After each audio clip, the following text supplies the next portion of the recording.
Hi, I'm Donna Jariasha. I'm an award-winning fiction author. Today I want to talk to you about writer's block. I want to talk to you about my thoughts on writer's block, how I see writer's block, and how I make sure that I don't get it. I'm pretty busy. I'm a fiction author, but I'm also a dentist. I'm an analytical hypnotherapist and psychotherapist, and I help people with their online businesses, with their marketing and websites and stuff like that. So I don't have time when I'm writing to get writer's block. So over the years, I've come up with a series of different things that I use that I'm going to share with you to make sure that I don't get writer's block. But the number one thing that I want to talk about is the mindset surrounding writer's block. So I feel that writer's block comes from a place of a belief that there is such a thing as writer's block, that there can be when you just have this creative block inside you. And it's that belief itself that can create the writer's block. So it's almost like coming from a place of scarcity when you're thinking about writing as opposed to abundance. So I don't believe in writer's block, and I think that helps me not suffer with it, because maybe when something happens that other people might go, oh my God, I've got writer's block, and then they just like amplifying and they're worrying about it, and the more they think about it, the worse it gets, until it turns into hours, turns into days, turns into weeks, and haven't been able to write a word. I don't see it as writer's block. I just have different techniques that I put into play to allow myself to keep going. So how do I deal with writer's block? Well, the first thing that I realize about myself with writer's block is that it comes from either one of two things. So this is the first thing. It either comes from me not knowing where I'm going, or from having made a mistake and gone off course. So I know they're probably really the same thing, right? But in one, I might get to the place where everything I've written is really good, but I just don't know what the characters are meant to do from there. And in the other, I've kind of like been pantsing and just writing, and now I've gotten so off course from where the story is meant to be going, sort of in a cosmic energy sort of way, that I'm totally lost, and I can't see a way to come back, and what I'm writing just isn't making sense, and the characters aren't being true to themselves. And I have had that happen a couple of times when I was pantsing more than I do now, and I've actually had to unravel and back up through the storyline until I can see where it was that I veered off in the course of what should have been happening with the characters. So that's the first thing, realizing that writer's block to me either means that I don't know where I'm going, or I've made a mistake and now I'm in a place I shouldn't be.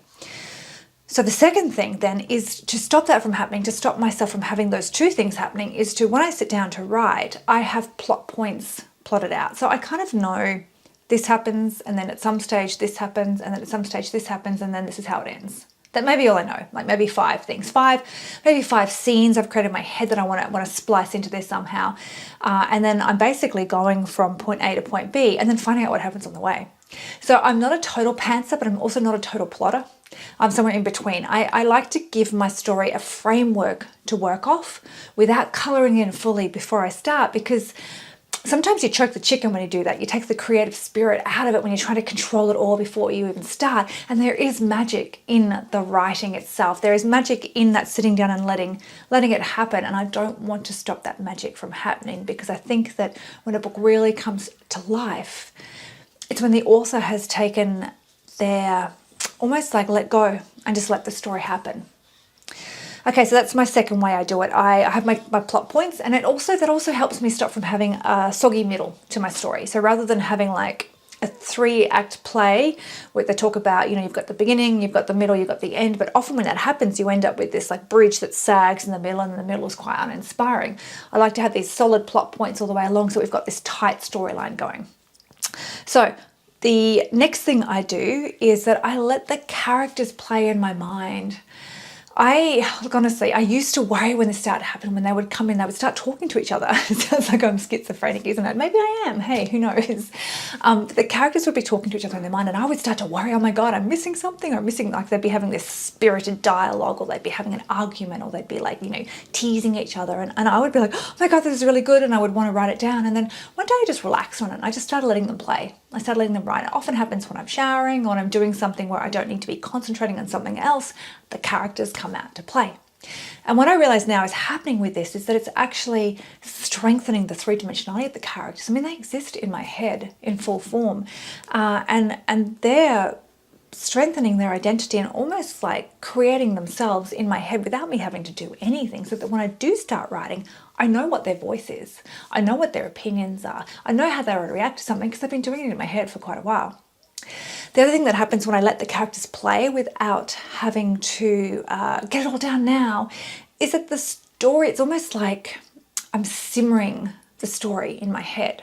So maybe I'm not thinking about where the story is going, but it's kind of happening in my head so that when I sit down, it's almost like I've built this dam wall, it's all built up, and then we let the dam wall go and the story just comes gushing out of me. So I see that also as being more from like an abundance mindset than a scarcity mindset. I have faith when these characters start playing in my head that it's not going to be the one chance I get to write that scene or the one chance I get to capture that dialogue, because I know that they're there and there's more that's going to come from them as soon as I sit down to write. Now, the next thing I do to stop writer's block is that I go for a walk before I'm going to write.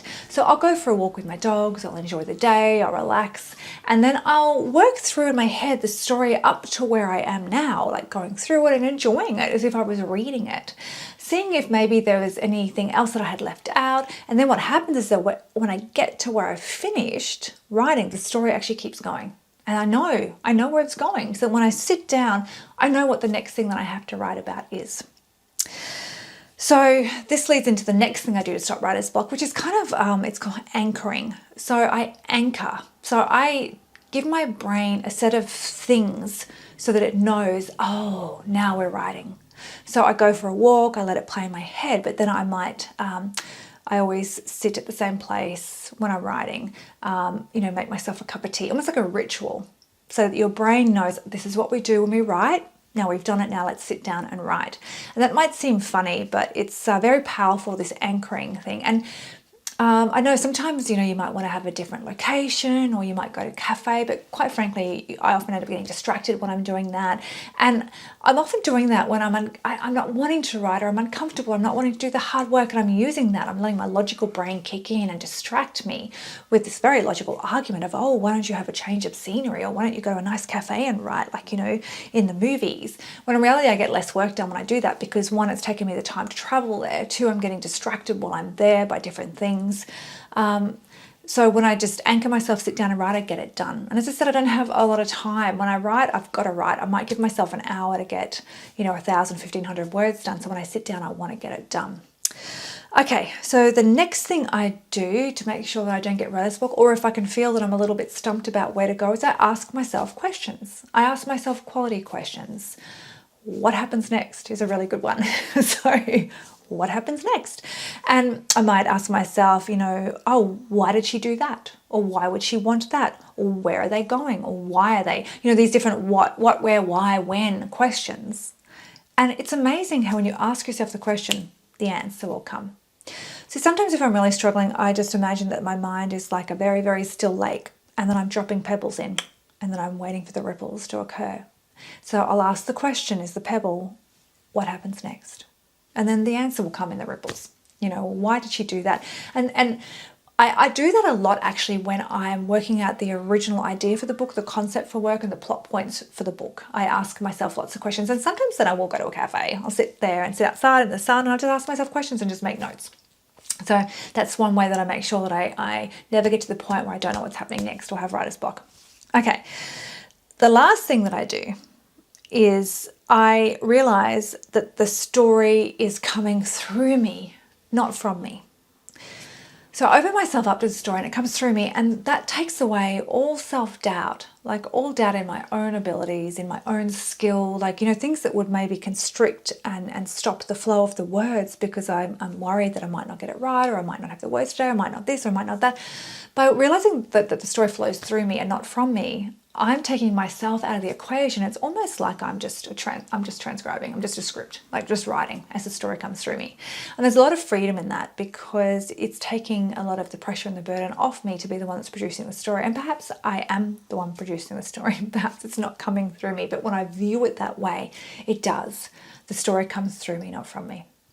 Okay, so I hope that you've either found that interesting if you are a fan of my work, or if you're another author looking for inspiration on writer's block. I hope that you've got something from that will help you as you move forward in your own writing endeavors. So please feel free to reach out to me at donna@donnajoyasher.com, and make sure go check out my books on Amazon. We'll put the link to my books below this video. I look forward to seeing you in the next one.